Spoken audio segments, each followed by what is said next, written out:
Karena kita ya pasti orientasi kita adalah bagaimana meraih kesuksesan di dunia ini.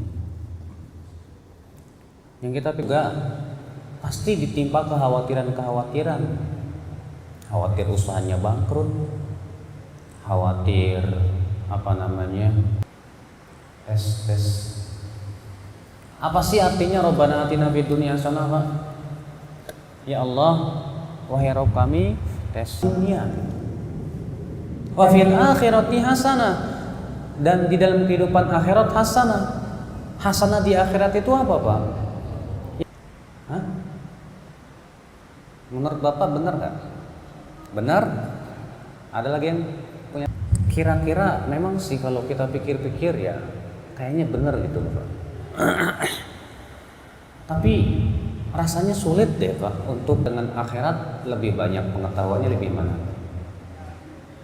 Dunia kan? Kalau masalah dunia saya paham ini, paham itu, paham ini. Pasti tanya dunia dan akhirat.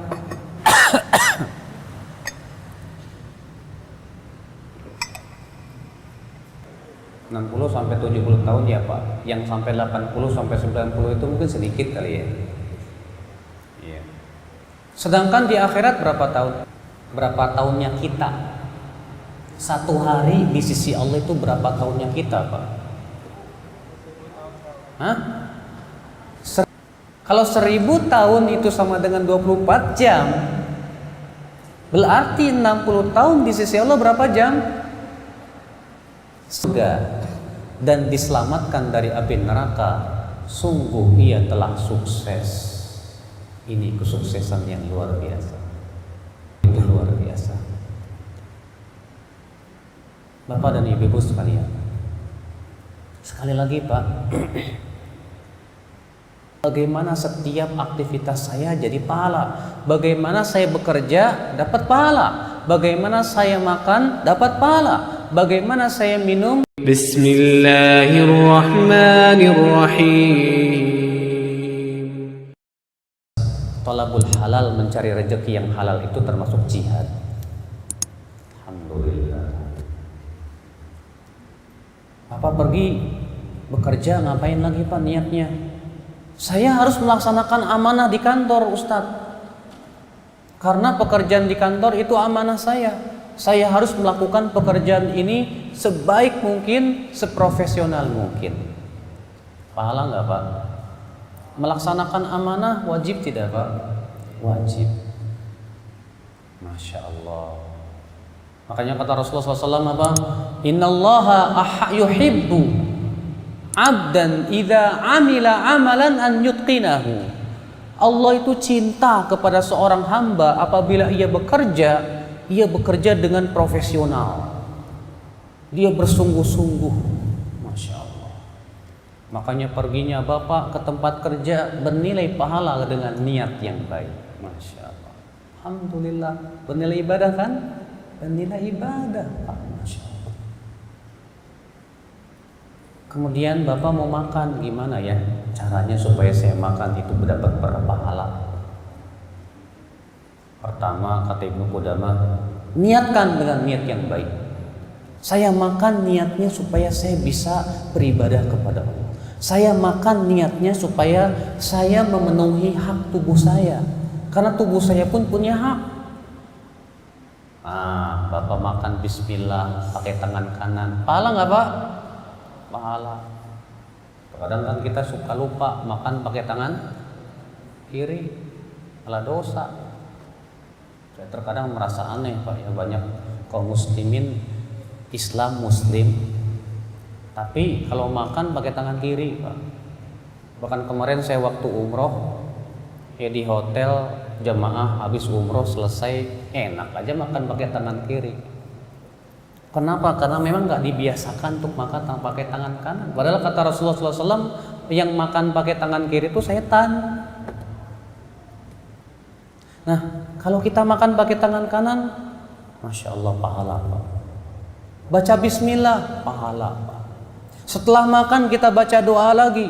Kata Rasulullah, siapa yang setelah makan mengucapkan Alhamdulillah alladzi at'amani hadha ta'am wa razaqani min ghairi haulin minni wala quwwah, maka akan diampuni dosa-dosanya yang telah lalu. Setelah makan bapak kenyang, dosanya diampuni lagi. Masya Allah, alhamdulillah. Ternyata pahala kita dari makan dan minum dapat pahala. Masya Allah. Bapak yang sudah beristri ya, maaf yang masih jomblo, ketika menggauli istri dapat pahala nggak pak? Pahala. Kata Rasulullah apa? Wa fi budhi ahadikum sadaqah, dan pada kemaluan kalian ada sedekahnya. Kemudian ada seorang sahabat berkata, ya Rasulullah, ayati ahaduna syahwatahu wa yakunu lahu ajrun? Apakah seseorang mendatangi istrinya dapat pahala dari jimanya itu? Kata Rasulullah, ara'aita law wada'aha fi halal fi haram akana alaihi wizrun wa kadzalika law wada'aha fi halal kana lahu ajrun. Bagaimana pendapatmu kalau ia meletakkan kemaluannya di tempat yang haram, bukankah dapat dosa? Betul, ya Rasulullah. Demikian pula ketika ia meletakkannya di tempat yang haram, yang halal, dia dapat tuh jomblo. Makanya daripada pacaran dosa, mendingan menikah. Iya, kalau pacaran berdua-duanya aja udah dosa. Pegang-pegangan udah dosa. Kata Rasulullah apa? Lebih baik kepala seseorang ditusuk dengan jarum besi daripada ia memegang wanita yang bukan mahramnya. Iya. Mendingan langsung aja deh, Neng, daripada pacaran kita nikah aja yuk. Pahala kan gitu. Iya. Jadi Bapak, Ibu, kalau kita ingin sukses di dunia dan akhirat seperti ini caranya.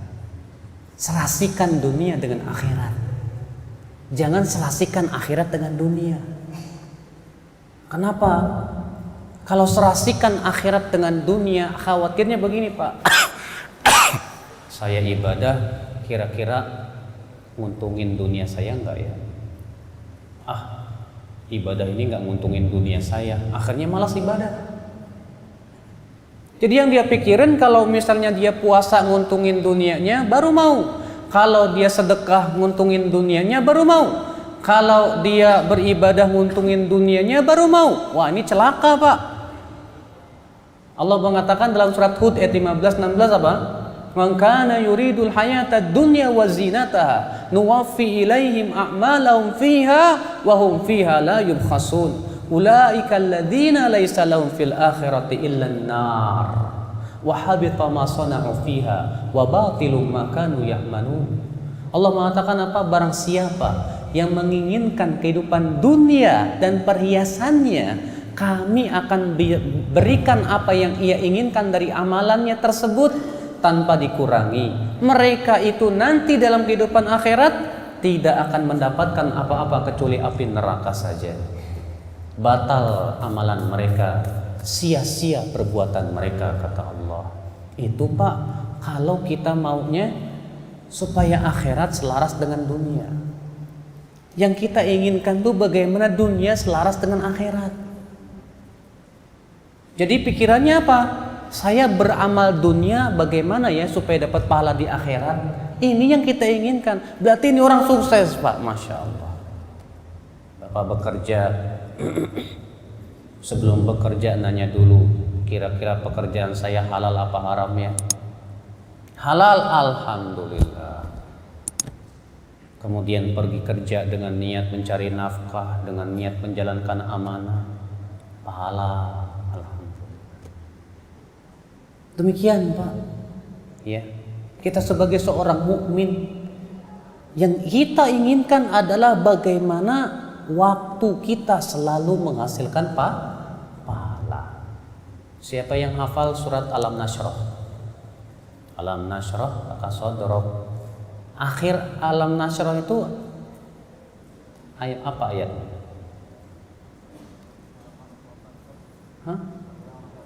Sebelumnya fa idza faragta fansab wa ila rabbika farghab. Pak, Siapa yang tahu artinya, Pak? Nggak ada yang tahu ya, Pak ya? Memang kita ini terkadang lebih semangat bahasa Inggris daripada bahasa Arab ya, Pak ya. Kalau bahasa Inggris mungkin rata-rata di sini pada bisa semua nih, Pak. Kalau bahasa Arab bodo amat. Padahal itu bahasa Al-Quran, Pak. Masya Allah. Allah mengatakan, "Fa'idha farukta fansab." Kalau kamu sudah selesai dari satu ibadah, berdirilah untuk ibadah yang lain. Wa ila rabbika farghab, dan kepada Rabbmu kamu berharaplah. Di sini Allah mengatakan, kalau kamu selesai dari satu ibadah, berdirilah untuk bersiap-siap menuju ibadah yang lain. Berarti di sini Allah menyuruh kita sebagai seorang muslim, Pak, supaya berpindah dari satu ibadah ke ibadah. Kita pergi bekerja ibadah, alhamdulillah. Pulang kerja sampai rumah, kita berusaha untuk apa? Menyediakan waktu untuk anak dan istri. Karena anak dan istri punya hak tidak? Punya, Pak.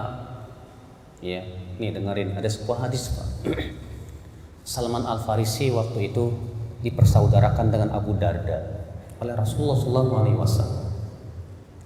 Kemudian Salman Al-Farisi suatu hari mengunjungi saudaranya yang bernama Abu Darda itu. Ternyata di dalam rumahnya nggak ada siapa-siapa kecuali istrinya. Istrinya pun juga rambutnya acak-acakan, bajunya lusuh. Kata Salman, "Kemana Abu Darda suamimu itu?" Kata istrinya, "Dia itu Masya Allah ahli ibadah dan tidak butuh kepada dunia." Oh, ngerti Salman maksudnya apa. Akhirnya dia berkata kepada istrinya, "Suruh katakan kepada suamimu, saya minta izin malam ini mau nginep di rumah, boleh tidak?"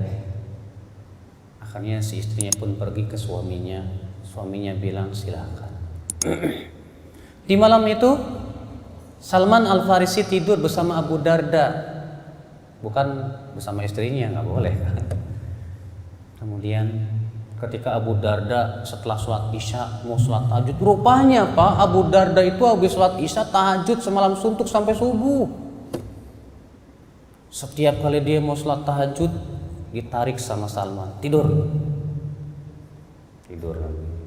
karena kan ini tamu nih, harus dihormati. Setiap mau bangun lagi ditarik lagi Salman, tidur lagi. Sampai jam 1:30 malam baru Salman Al-Farisi berkata, "Bangun, ayo kita sholat." Sampai 1:06 malam Salman berkata, "Kita tidur." Ketika Abu Darda mau puasa, "Jangan puasa."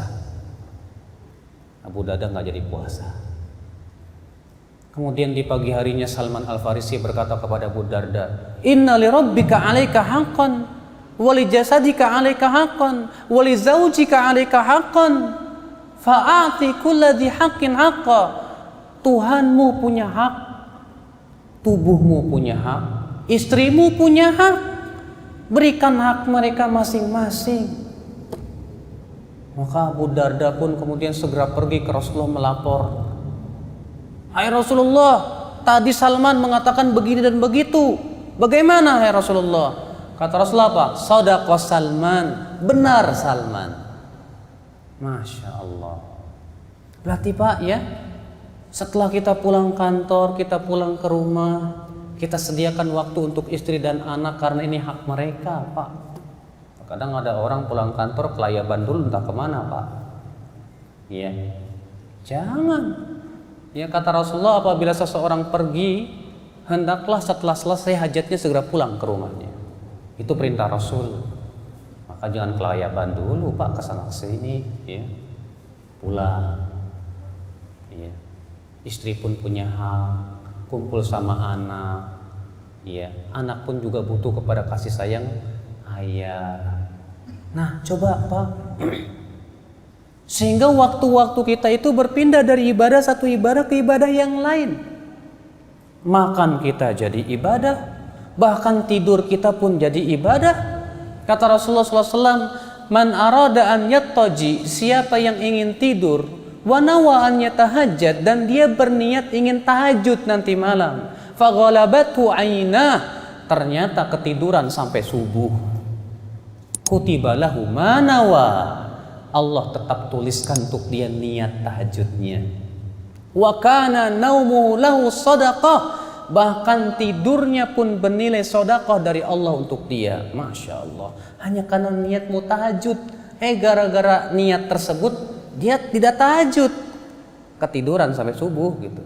Pas bangun, pas sholat subuh, tetap ditulis oleh Allah niat sholat tahajud. Sudah gitu tidurnya bernilai apa? Sedekah.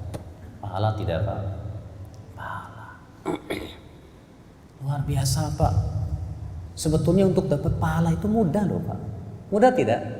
Mudah Pak, mudah. Ya.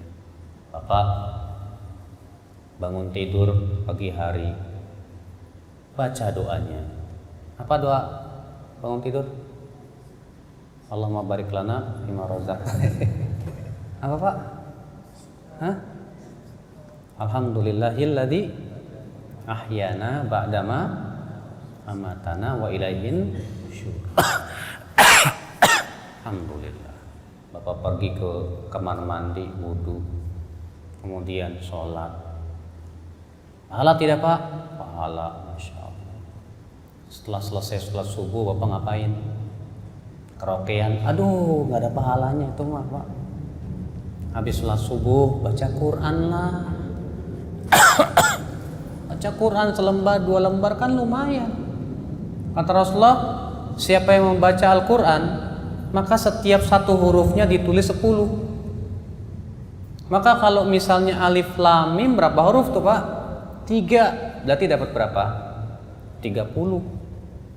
Kalau Bapak baca alif lam mim dzalikal kitabul la raiba fihi hudal lil muttaqin, ditulis berapa tuh Pak?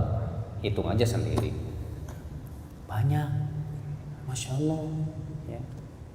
Setelah sholat subuh jangan tidur kalau bisa Pak. Kalau kita terkadang habis sholat subuh bobo lagi. Ya, kata para ulama ya, setelah sholat subuh itu waktu yang sangat berkah.